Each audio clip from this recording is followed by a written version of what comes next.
Ang tanong ko, paano ka bumabawi kapag nalulugi ka nung nagsisimula ka pa lang? Ikaw nga, Frankie, ikaw tong business-minded dito. Pag nalulugi, paano nung nagsisimula ka pa lang, ilagay mo yung sarili mo nung nagsisimula ka pa lang. Tapos nalugi ka agad. Oo, nalugi ka. Kasi tayo, expert tayo dyan sa lugi-lugi. Hanggang ngayon, lugi. Hindi nila alam ng mga tao, nakala nyo, success lagi kami ha. Umuulan kami ng lugi stories. Mas marami yun.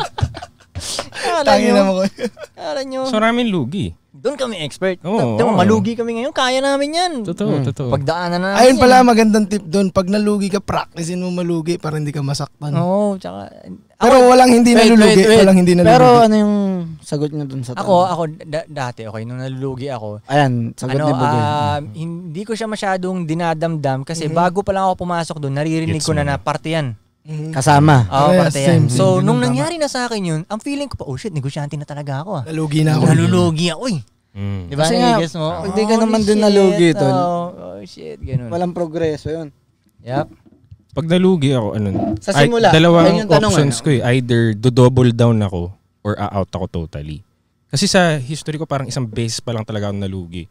Talaga? Oo, na business kong tinayo. Isang beses pa lang. Yung nagtayo ako ng food business.